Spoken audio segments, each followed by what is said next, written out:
Pero cuando nosotros tenemos este libro que se llama la Biblia, nos proporciona la noticia más importante y la más sensacional. Por eso la palabra evangelio significa buenas noticias que el ser humano pueda recibir. El Señor Jesucristo no tarda en regresar a este mundo. Este evento, cuando Jesucristo venga, va a terminar totalmente con la historia humana para dar comienzo a un nuevo mundo de justicia, de paz y de seguridad nacional mundial.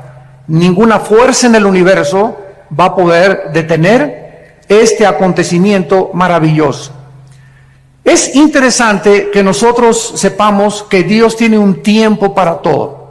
Y el tiempo en que Cristo vino hace 2000 años fue exactamente el tiempo que Dios ideó y diseñó para que su Hijo viniera en el momento de la historia que más se necesitaba y en el momento de la historia en la que su vida impactó al mundo entero. Con su primera venida, la historia fue radicalmente transformada. Contamos nuestros días de Cristo a nuestros días o antes de Cristo. Celebramos la Navidad, su cumpleaños, y celebramos la Semana Santa, su muerte y resurrección. El impacto de Cristo en la historia es tan importante y tan significativo, insisto, que terminó totalmente con cualquier otro líder religioso que pudiera haber existido o que ha existido desde sus tiempos a nuestros días. Krishna, Zoroastro, Buda, los gurús, Mahatma Gandhi, Confucio, cualquier líder que tú puedas mencionar, ni siquiera podría atreverse a compararse con el Hijo de Dios. Nadie nunca profetizó que iban a ser Buda, nunca nadie supo cuándo iban a ser Confucio, ni cuándo iba a venir. Ningún líder religioso ha prometido que regresaría al mundo a traer la justicia y la paz y la seguridad mundial más que el Hijo de Dios. Y esta es la razón por la cual nosotros debemos enfocar nuestra atención. Si no eres cristiano o eres ateo o eres un libre pensador, agnóstico, escéptico, en la persona de Jesús, que fue precisamente lo que hizo en mi vida el impacto que transformó mi carácter. En el libro de Gálatas capítulo 4, versículo 4, la Biblia dice que cuando vino el cumplimiento del tiempo de Dios, Dios diseñó que llegara Cristo hace 2000 años. Dios envió a su Hijo, nacido de mujer y bajo la ley, para que nos redimiera a los que estábamos bajo la ley, a fin de que recibiéramos la adopción de ser hijos de Dios. La venida de Cristo fue en el cumplimiento del tiempo que Dios había escogido. Pero vamos a preguntarnos por qué escogió Dios que Cristo viniera hace 2000 años. ¿Por qué no hace 1300 años? ¿O por qué no hace más de 2500 o hace 3000 años?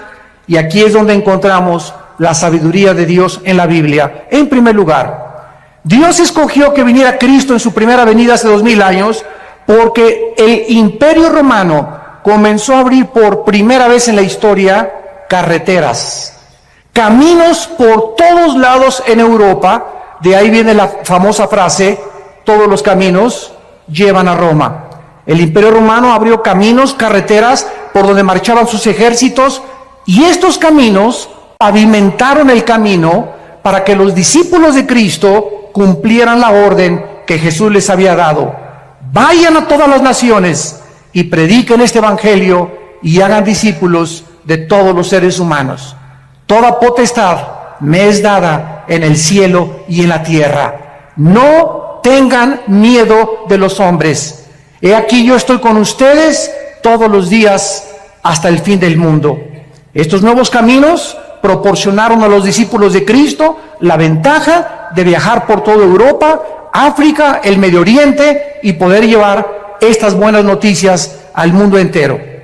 En segundo lugar, porque hace 2000 años existía la Pax Romana, que existió durante el tiempo de Cristo. Fue como un paréntesis de todas las guerras continuas que habían prevalecido anteriormente. Este factor también les benefició a los discípulos de Cristo para que fueran por todas las naciones sin ningún problema. En tercer lugar, el lenguaje y la cultura helénica. Cuando los ejércitos de Alejandro el Magno marcharon para conquistar el mundo, todos los filósofos griegos influenciaron de tal manera al mundo antiguo que el mundo antiguo adoptó y asimiló el lenguaje del griego, que se llamaba el griego koiné o la cultura helénica. Como consecuencia, cuando Cristo vino, el mundo entero hablaba el griego y dominaba el helenismo. Esta igualdad de lenguaje y filosofía, al igual que los caminos que abrió Roma, pudieron prevalecer para poder llevar el evangelio y que no tuvieran absolutamente ningún problema en poder difundir las noticias de la salvación en Cristo Jesús. Pero en cuarto lugar, lo más importante por lo cual Dios envió hace 2000 años a Cristo al mundo fue por el gran vacío que existía en la humanidad, que se vuelve a repetir exactamente 2000 años después, en la época, en el siglo XXI en que estamos viviendo. Las diversas y los cientos de religiones que había en tiempos de Cristo, con los miles de dioses de los griegos paganos, no pudieron nunca satisfacer ni a poder llenar el hambre de la humanidad de aquellos tiempos. Además, la inmoralidad, el paganismo, la idolatría, la depravación sexual, las filosofías griegas no pudieron satisfacer las necesidades más profundas del alma humana. En su primer carta a los Corintios, el apóstol Pablo lo escribe de esta manera en el versículo 1, versículos 18 en adelante. Y Cristo se dirige a los griegos, a los filósofos, aquellos que nadie ha podido comparar en 2000 años, los que se la pasaban interpretando el mundo, mientras Jesús venía a cambiar el mundo. Y dice el apóstol Pablo, porque la palabra de la cruz es locura a los que se pierden. Los griegos decían, ¿cómo puede el Hijo de Dios dejarse matar? Nuestros dioses Zeus, nuestros dioses titanes y todos los grandes de la mitología griega son dioses poderosos. Un dios nunca permitiría que mataran a su hijo. Fue locura para los griegos, para la sabiduría humana, que Jesús muriera crucificado. Pero para los que se salvan, dice el apóstol Pablo, a nosotros es poder de Dios. ¿Qué hizo Dios hace 2000 años? Destruyó la sabiduría de los sabios y desechó el entendimiento de los entendidos. Dios hace 2000 años, a través de Cristo, envió este mensaje a todos los filósofos. Ninguna alma humana tiene la capacidad intelectual para entender a Dios. Nadie podrá, a través de sus proposiciones filosóficas, a través de sus conjeturas, a través de sus hipótesis, a través de sus especulaciones racionales, poder comprender a Dios. ¿Por qué? Porque los pensamientos de Dios son mucho más grandes que los pensamientos humanos. Y los caminos de Dios, la forma como Dios actúa, es mucho, mucho, mucho más grande y diferente a como nosotros creemos que Él debería de caminar. Entonces, para que podamos alcanzar los pensamientos de Dios a través de nuestro intelecto, jamás lo hubiéramos podido lograr. ¿Qué hizo Dios? Envió del cielo a su Hijo a este mundo. Y Cristo nos trajo a este mundo los pensamientos de su Padre. Nos dijo cómo era Dios. Nos dijo cómo hablaba Dios. Si tú quieres conocer a Dios, ve a Jesucristo. Si quieres saber cómo piensa Dios, estudia la vida de Cristo, porque Él es la imagen del Dios invisible, el primogénito de los muertos, el creador del universo. Dios pues nos habló a través de Cristo, y el apóstol Pablo entonces reta a los filósofos y les dice, ¿dónde están los sabios? ¿Dónde están los que todo lo alegan en la televisión y en el radio y en las películas? ¿No ha enloquecido Dios la sabiduría del mundo? La Biblia está diciéndote, tráeme a tu gallo Giro. ¿Quién es para ti el más sabio, la persona más inteligente, el filósofo más grande, tu héroe. Tráemelo, dice Dios, y ponlo aquí, y ponemos a Jesús a un lado. ¿En quién vas a pensar? ¿En Platón? ¿Sócrates? ¿Alejandro el Magno? ¿Oscar Wilde? ¿Zoroastro? ¿Buda? ¿Mahatma Gandhi? Piensa. Dios nos está retando. Tráeme a tu gallito Giro. Piensen ustedes en el personaje que más ha impactado tu vida y comparémoslo con Jesucristo. Tráeme el libro que tú quieras de literatura, de genética, de historia, de geografía, de antropología, de aritmética, de física, de genética. Pónmelos aquí y ponemos la Biblia a un lado. No hay ninguna obra ni volumen en la literatura que se pueda comparar con la Biblia. Este es el mensaje que me ha gustado llevar a las universidades. Y retando a los universitarios les he dicho lo mismo. Tráiganme ustedes y vamos a discutir y vamos a argumentar contra Marx, contra Freud, contra Carlos Darwin, contra Friedrich Nietzsche, contra Carlos Sagan, contra el que tú quieras. Cristo destruye la sabiduría y la filosofía humana. ¿Por qué? Porque son hombres. Hombres como tú y como yo, frágiles, con pies de barro, que no tenemos la capacidad más que limitada para poder llegar a un cierto punto de comprensión.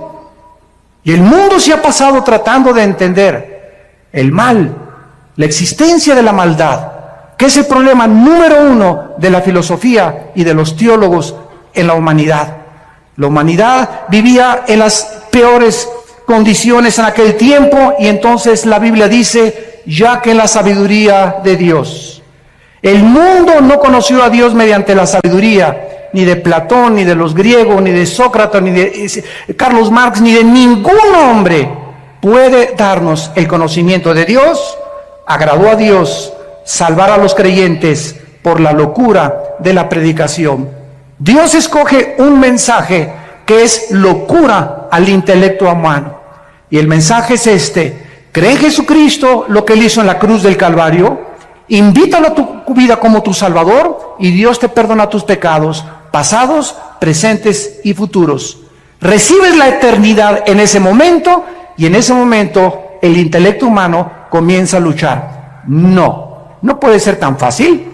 Yo tengo que irme de rodillas a la villa, tengo que hacer algunas obras, tengo que hacer esto y el otro, tengo que hacer 5 asilos, tengo que construir 10 orfanatorios, tengo que hacer algo para poder entrar al cielo. Dios dice, mis pensamientos no son tus pensamientos, sométete a mis términos, la salvación es por gracia, no es por obras. Y este mensaje contradice todas las religiones, porque todas las religiones sin excepción enseñan que debemos hacer algo. Claro que después de recibir a Cristo tenemos que manifestar de que somos cristianos con las buenas obras, pero nuestras buenas obras no son el medio para salvarnos, son solamente un punto intermedio entre la salvación y lo que Dios dijo en su palabra. O sea, no es las obras lo que nos salva, sino el fruto de nuestra salvación.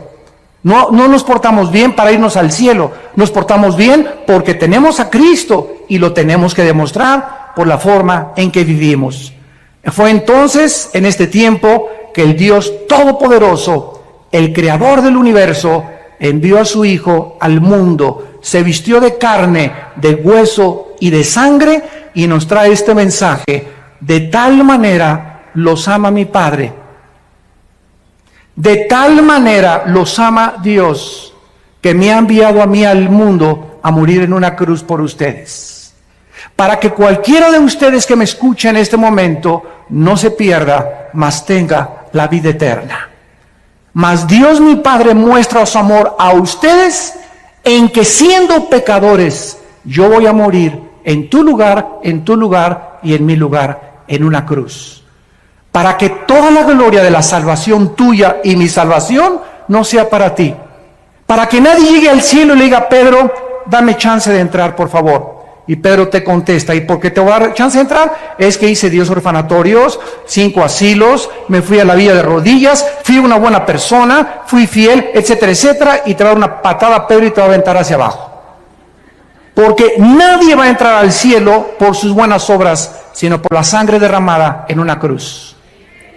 Este es el medio que Dios escogió para que chocara con el intelecto humano. Porque nosotros, insisto, buscamos que necesitamos hacer algo para poder ser aceptados por Dios.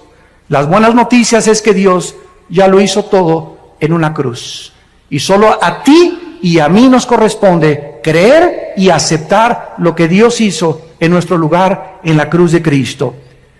Mientras la humanidad se sigue sumergiendo más y más en la inmoralidad, donde se siguen aprobando los matrimonios gays, iglesias que están aceptando, ¿verdad?, homosexuales, en el paganismo, en la idolatría, en la corrupción, en la mentira, en el fraude, las tinieblas en el siglo XX se están haciendo cada vez más densas y más densas y más densas en el mundo, pero en la mayor parte de los cristianos existe la convicción, y lo sabemos por el espíritu que tenemos dentro, que está pronto el mundo a ser sacudido por los poderes sobrenaturales de Dios.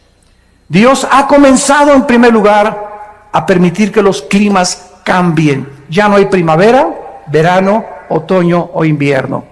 Hemos acabado con el agua, hemos contaminado la comida, hemos contaminado el aire, la guerra política se intensifica, el Medio Oriente es una olla express que en cualquier momento cualquier loco aprieta un botón y explota el Medio Oriente, el petróleo se va a $200 por barril y comienza el caos, una inflación y una recesión donde la gente va a comenzar a desmayar, dice Lucas 21, por las cosas que están por suceder en el mundo entero.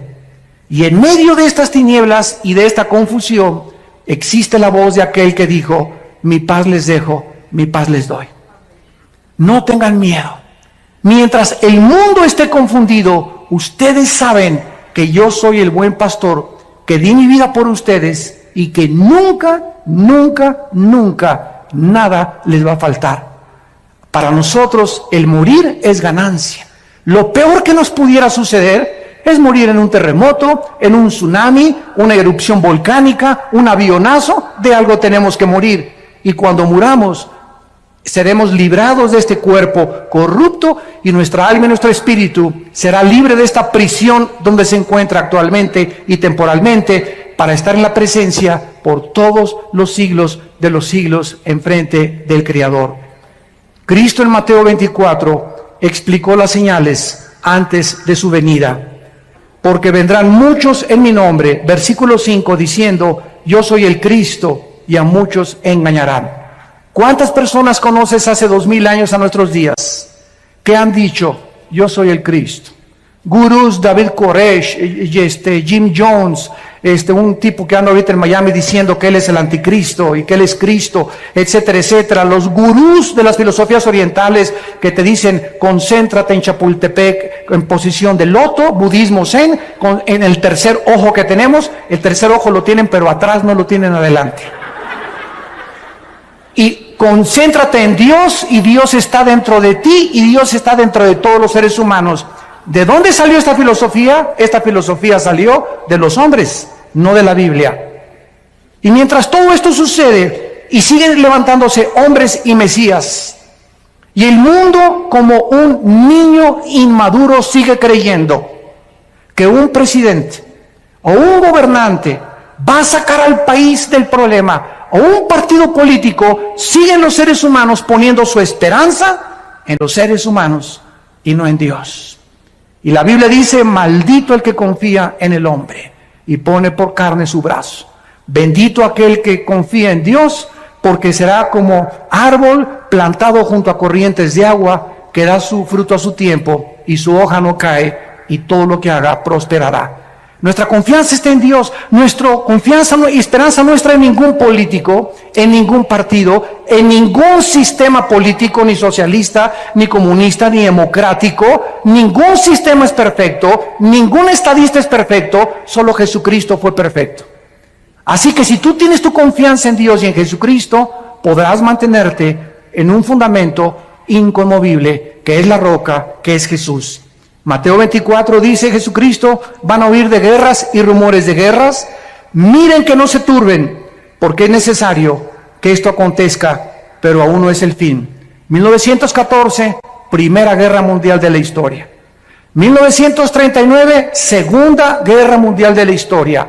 De 1945 a nuestros días, 445 revoluciones, más de 370 golpes de Estado, más de 15 de cuantos genocidios. El siglo XX es el siglo donde más sangre se ha derramado, donde más guerras, donde más genocidios. José Stalin, Adolfo Hitler, Idi Amin, Lao Tse-tung, Mao Tse, y todos ellos, ¿verdad? Millones de personas mataron, pero al mismo tiempo e irónicamente, el siglo XX se caracterizó por ser el siglo donde más alta tecnología alcanzó el ser humano y donde más descubrimientos científicos se han logrado en toda la historia de la humanidad. Qué ironía que mientras el ser humano evoluciona en ciencia y en tecnología, se hunde en contrario en su moral. Cada vez se deprava más, cada vez hay más pastillas tranquilizantes, cada vez hay más confusión, porque el ser humano no fue nacido para él solucionar los problemas mundiales. Para eso tenemos a un Dios que dio su vida por nosotros en una cruz. Dice Cristo, iban a haber pestes. Te sonó la campana, ¿verdad? Que la influencia, que el ébola, que esto y el otro, que el SIDA, que el retrovirus del SIDA. Va a haber hambres, terremotos y todo será principio de dolores. Damas y caballeros, el mundo está entrando, lo que Jesús dijo hace 2000 años, al principio de los dolores. ¿Estás listo? Esto no es una coincidencia que hayas venido esta mañana a este desayuno. Dios te ama y Él quiere que tú te detengas y que pienses y reflexiones que la vida es mucho más que el sexo, que es mucho más que el alcohol y que las drogas, es mucho más que el dinero y es mucho más que la popularidad y la fama que puedas tener. Todas esas cosas te van a dejar vacío y te van a dejar insaciable, porque de esa agua volverás a tener sed, pero el agua que yo te doy, dice Jesucristo, será una fuente que salte dentro de ti para vida eterna. Porque fuimos creados para Dios, y mientras nuestra alma no regrese a Dios, nada en esta vida nos podrá satisfacer. Dijo Cristo, y entonces muchos tropezarán entonces y se van a entregar unos a otros, y unos a otros se aborrecerán. Dios dice que antes de que Él venga, el carácter del ser humano se va a deteriorar. Y ahora hemos visto ya crímenes de niños de 8, de 9, de 10, 12 años de edad. Maestras de escuela acostándose con niños de 12, 13 años de edad, las maestras de 30 años. Madres que ahogan a sus hijos en los ríos y que los sacrifican porque el novio no le gustaron los hijos que tienes. Estamos viendo cosas que jamás en la historia habíamos visto. Ahora los adolescentes no son de 18 a 21 años, son de 12, 13 años de edad, ya manoseándose entre ellos, besándose entre ellos, usando drogas, usando alcohol. ¿Por qué? Porque el carácter del ser humano se está deteriorando y los padres no se han dado cuenta y lo están acabando de aceptar como algo normal. Y no es normal. Nosotros somos un pueblo santo, llamado por Dios. Somos linaje escogido para ir en contra de las diversiones, en contra de las costumbres, en contra de la cultura y la moral del mundo. Dios nos ha llamado a ser diferentes. Y en esta diferencia estriba precisamente si tú eres santo o perteneces solamente a una iglesia porque te bautizaron o porque tus padres te heredaron la religión. Esa es nuestra vida consagrada a Dios, donde podemos nosotros impactar al mundo con nuestra vida. Cada vez los padres se van contra los hijos ahora, los hijos contra los padres, divorcios por todos lados, la gente contra el partido político, entre los partidos políticos unos a otros matándose. Ya no les interesa México, no les interesa Argentina, les interesa su partido, no les interesa el bienestar de la nación, les interesa su imperio, les interesa lo que ellos anhelan, no les interesa tu bien ni mi bien, les interesa sus propios intereses personales. Este es el egoísmo del ser humano, donde ya se perdió la brújula por todos lados. Ya nadie sabe qué cosa es lo que están persiguiendo. Y dice Cristo, muchos profetas se van a levantar y engañar a muchos. Y por haberse multiplicado la maldad, el amor de muchos se enfriará. Pero el que persevere hasta el fin, este será salvado y será predicado este evangelio del reino a todas las naciones y entonces vendrá el fin. No fue hasta 1975 que se puso en órbita el primer Sputnik en Rusia, hasta nuestros días, que ahora los medios de comunicación están llevando este mensaje al mundo entero. Ahorita me están viendo aquí más de 1,300 personas en este salón, pero en este momento estamos siendo observados también por más de 60 millones de seres humanos que están oyendo lo que tú estás oyendo. Increíble la tecnología del siglo XXI. La mayoría de la gente sabe que la humanidad se está desintegrando. Los cambios climáticos, los terremotos, la pérdida de ozono en el espacio, la contaminación del aire, el agua, la comida, las guerras del Medio Oriente son señales de que el mundo está a punto de explotar. Hace 2,700 años, el profeta Isaías en el capítulo 24, versículo 3 en adelante, escuchen lo que escribió. Lo que voy a leer fue escrito, apúntalo, hace 2,700 años. Y este rollo de Isaías que voy a leer se encontró en Qumran. Y estos papiros originales no los inventó Don Brown, ni el Código Da Vinci, ni ángeles ni demonios, no es mitología, esto está en el Museo de Israel. Y ahí puedes ver tú estos papiros del rollo de Isaías, exactamente como lo tenemos nosotros en nuestra Biblia. Así que si alguno tiene una duda de la veracidad de los documentos históricos de la Biblia, ahí están los documentos originales que te dan testimonio de que esto es realmente palabra de Dios. Dice Isaías 24, versículo 3, la tierra será vaciada, completamente saqueada. Jehová ha pronunciado esta palabra, se destruyó, cayó la tierra, enfermó, cayó el mundo, enfermaron los altos pueblos de la tierra y la tierra se contaminó bajo sus moradores. ¿Por qué? Porque traspasaron las leyes, falsearon el derecho, quebrantaron el pacto sempiterno. Damas y caballeros, cuando tú no les pones a los niños una línea y les dices, esto pueden hacer en vacaciones, entrar a su cuarto a tal hora, levantar sus cosas, esto no pueden hacer.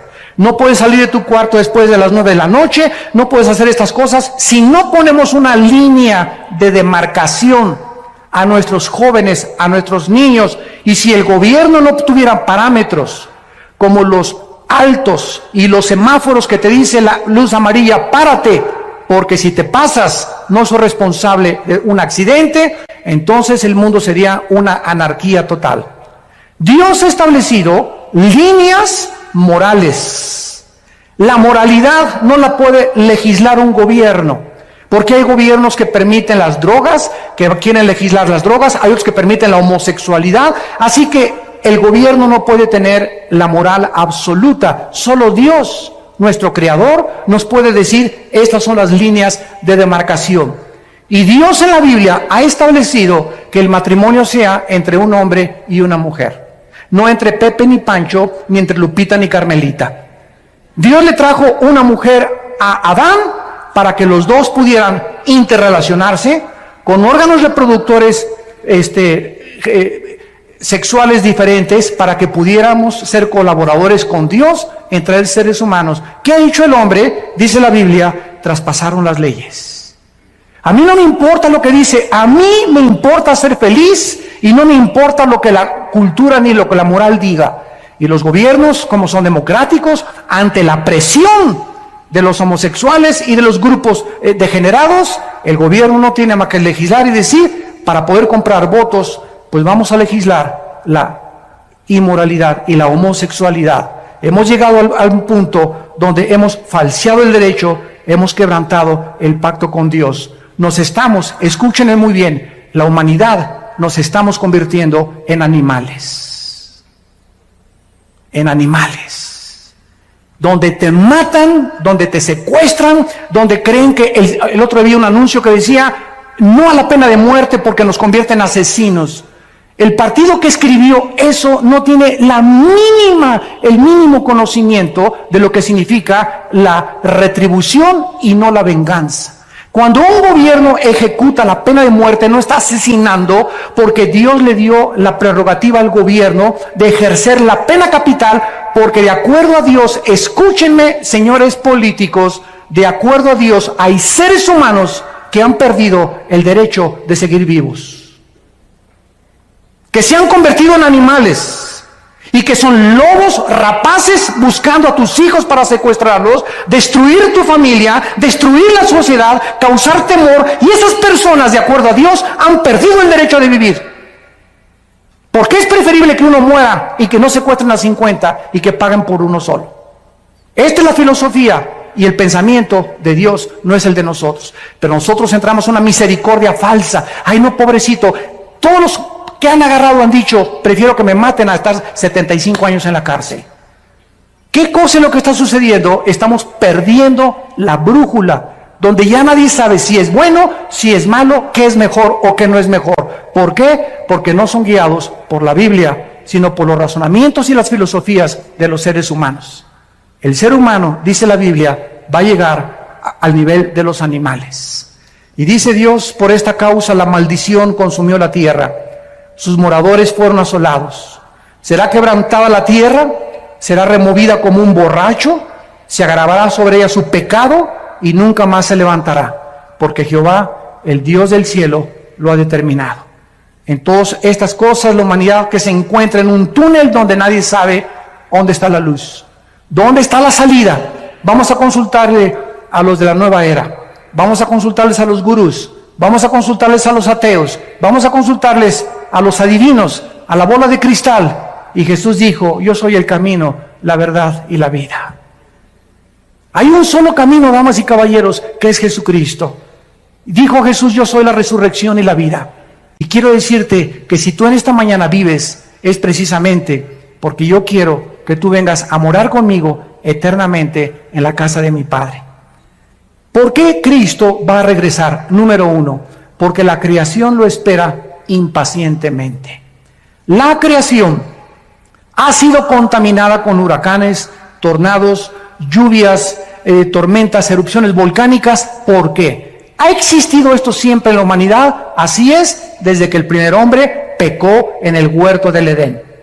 Dios puso un planeta perfecto como administrador a una primer pareja y el hombre se rebeló contra Dios. Y Dios ha dejado esta rebelión continuar hasta el tiempo en que Él va a venir a poder acabar con la maldad.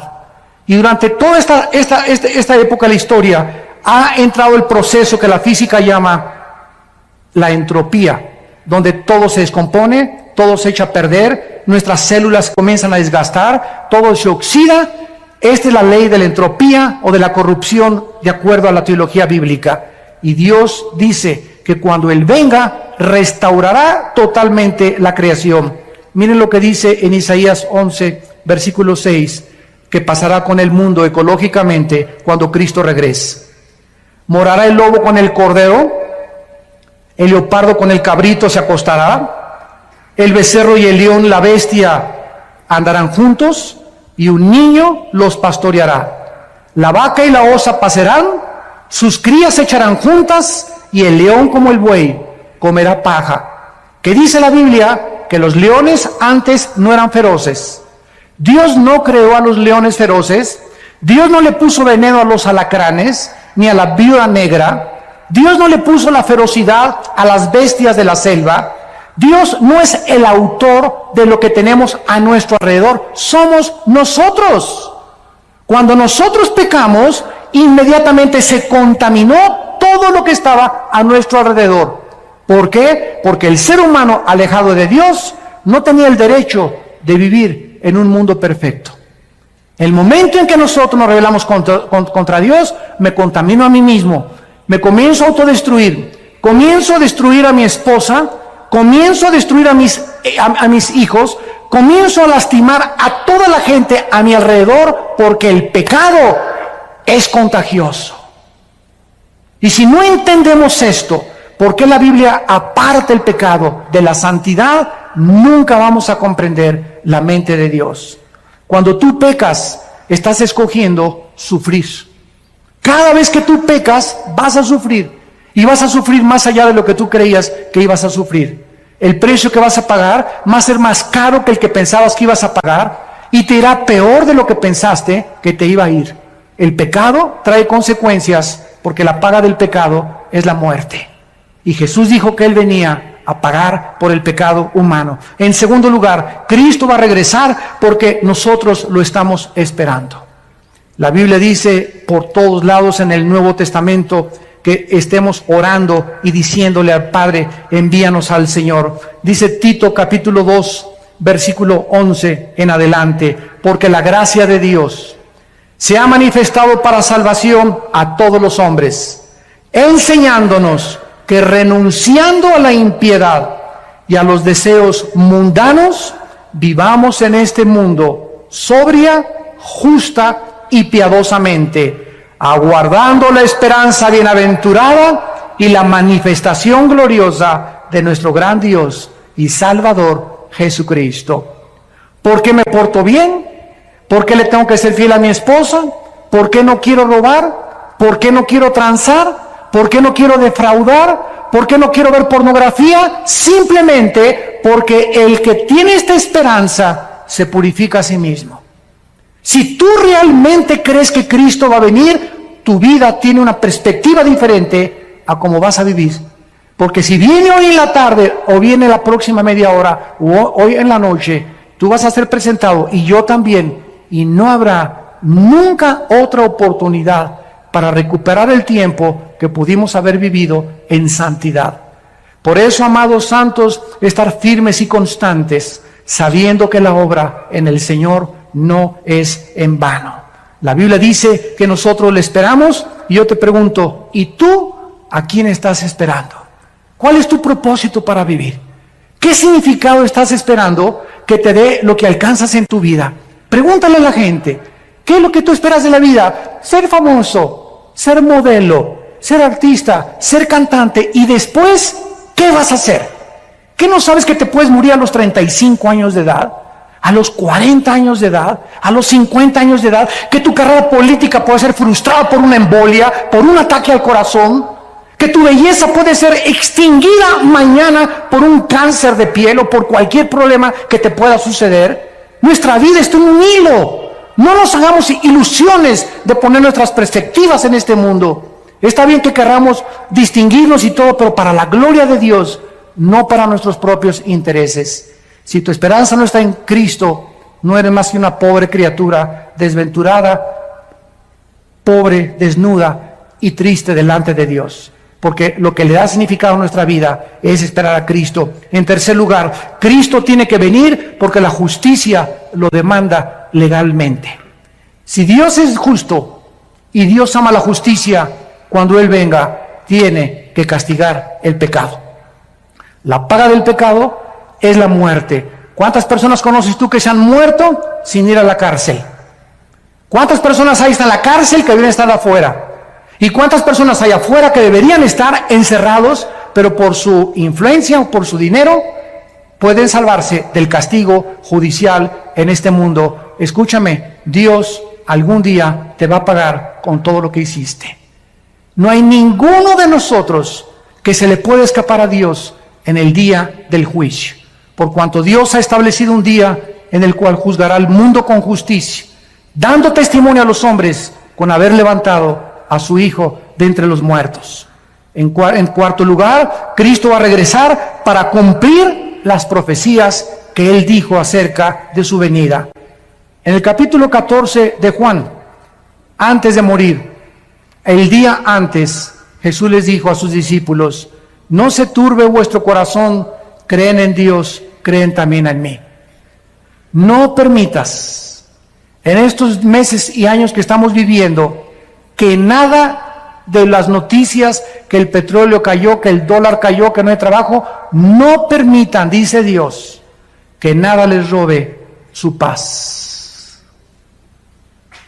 Lo que nos hace ser vencedores ante las circunstancias adversas del mundo es la paz de Dios. Si tú no tienes en esta mañana, ustedes que nos ven por la televisión, si tú no tienes paz en tu vida, no puedes alcanzar ni lograr nada. Y déjame decirte algo, no tienes paz porque el pecado trae culpa, vergüenza, intranquilidad, irritabilidad, rencor y amargura. Cada vez que pecas, pierdes la paz, pierdes la tranquilidad, no te aguanta ni tu perro. Pero cuando tenemos paz, somos gobernados por algo que sobrepasa el entendimiento y que aunque podamos alrededor estar en medio de un huracán y de un tornado, sabemos que nuestras vidas están totalmente en las manos de aquel que dio su vida por nosotros en una cruz. Cristo dijo, en la casa de mi Padre muchas moradas hay. Si así no fuera, yo os lo hubiera dicho. Voy a preparar lugar para ustedes, para que si yo me fuere, vendré otra vez y los tomaré a mí mismo, para que donde yo estoy, ustedes también estén. Y ustedes saben a dónde voy y sabéis el camino. Tomás le dijo, no sabemos dónde vas. ¿Cómo podemos saber el camino? Jesús le dijo, yo soy el camino. Yo soy la verdad y yo soy la vida. Nadie viene al Padre si no es por mí. Cuando yo leí esto hace 33 años, fue lo que hizo que mi vida fuera consagrada a Dios. Cuando yo leí esto, ya había estudiado yo las religiones, Buda, había pertenecido al Partido Comunista, quería ser gurú, me quería el Himalaya, me quería rapar como los Hare Krishna, quería experimentar con las drogas, con la marihuana, con el LSD, etcétera, etcétera. Y cuando yo me enfrento con estas palabras de este hombre, caí en ese momento, eran las 1:30 de la madrugada en mi casa, bañado en lágrimas. Por fin descubría a alguien que me decía, no puede que, quizá, chance y, a lo mejor, me encontraba con alguien que me decía, yo soy el camino. No hay ningún otro camino, Armando, me decía Jesús, más que yo. Cualquier otro camino en el que tú te encuentres es un camino que conduce a la muerte. Yo soy el camino por donde tú debes andar, agárrate de mi mano, dice Jesús, y vas a caminar conmigo, y vas a tener vida y vida en abundancia. Y además cuando mueras, vas a seguir siendo pastoreado por toda la eternidad por mi Padre. Cristo viene para cumplir sus promesas que Él nos ha hecho. Y terminamos viendo los contrastes entre la primera y la segunda venida de Jesucristo. En la primera venida de Jesucristo, Él vino a quitarse el trono, la corona, los vestidos reales y bajó a un mundo de pordioseros. Bajó a un basurero que es el planeta Tierra. Y estando en la condición de hombre, no invitó a su nacimiento al Shah de Irán, ni a la Pompidou, ni a los Richelieu, no invitó a la clase media alta, ni a los políticos, ni a los encumbrados. Cuando Él nació, imagínate esto, el creador del universo nace en un pesebre. ¿Qué nos dice esto? Que Dios es un Dios humilde. Y que ese carácter de Dios lo debemos llevar nosotros en nuestra alma. Inmediatamente la humildad se refleja en los que siguen a Jesucristo de todo corazón. Y lo contrario es la pomposidad, la vanidad, la altanería, la soberbia, el orgullo que gobierna a los seres humanos. El desprecio por las clases marginadas, el creerse que por ser socialmente más educado o tener mejor coche o mejor color de piel o mejor esto, inmediatamente lo notamos en aquellas personas que no conocen al Hijo de Dios. Cuando Cristo venga, vendrá con toda su gloria, con toda su potestad, con todo su reino para gobernar para siempre. Dice Mateo 24:29, e inmediatamente después de la tribulación, el sol se oscurecerá, la luna no dará su resplandor, las estrellas caerán del cielo y las potencias de los cielos serán conmovidas, y entonces aparecerá la señal del Hijo del Hombre en el cielo, y entonces lamentarán todas las tribus de la tierra y verán al Hijo del Hombre viniendo sobre las nubes del cielo con gran poder y con gran gloria. Vino como un siervo, cuando Él venga, viene a reinar sobre nosotros. En segundo lugar, vino como un cordero en su primera venida, cuando estaban sus enemigos, no abrió su boca. Pilato le dijo: defiéndete, ¿qué no sabes que tengo poder para crucificarte o para soltarte? Cristo sabía que su vida no dependía de un gobernador. Y le contestó a Pilato y le dijo: ninguna autoridad tendrías si no te fuera dada del cielo. Él vino a entregarse como un cordero, pero cuando Él regrese, vendrá como el león de la tribu de Judá, a juzgar a los vivos y a los muertos. En su primera venida fue juzgado.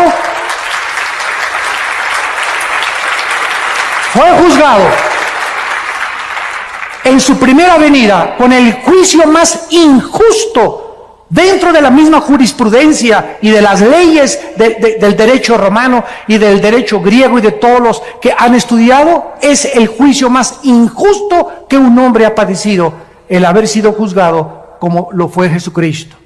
En su segunda venida, Él vendrá como el juez de toda la humanidad. En primera venida el mundo lo juzgó y dijeron: crucifíquenle, crucifíquenle. Cuando Él venga en su segunda venida, en estos días o en estos meses o en los próximos años, viene a juzgar a todos aquellos que se burlaron de Él. Y en cuarto lugar, cuando Él vino, nació en un pesebre.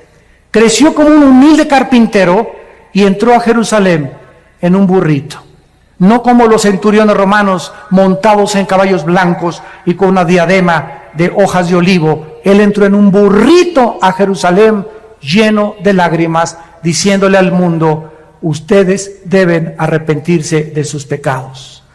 Pero cuando Él venga por segunda vez, vendrá en un caballo blanco y seguido de millones y millones de ángeles y de santos que vendremos con Él.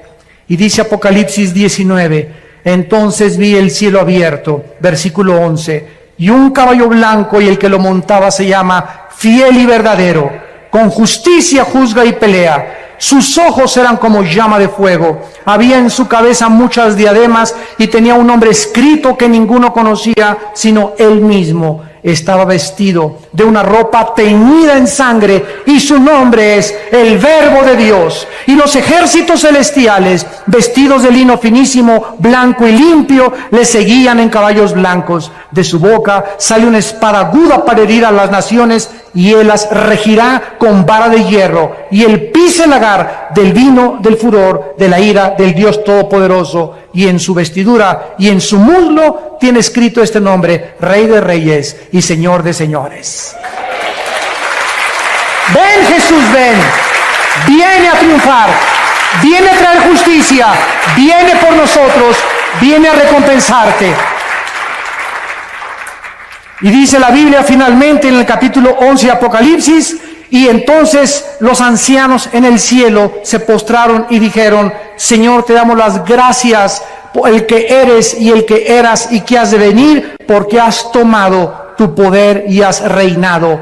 Y se airaron las naciones, y tu ira ha venido, y el tiempo de juzgar a los muertos y de darle el galardón a tus siervos, los profetas, a los santos y a los que temen tu nombre, pequeños y grandes, y destruir a los que destruyen la tierra. El Señor Jesucristo viene a juzgarte. Y si tú recibes a Cristo en esta mañana, Él ya no viene como tu juez, Él vendrá como tu Salvador.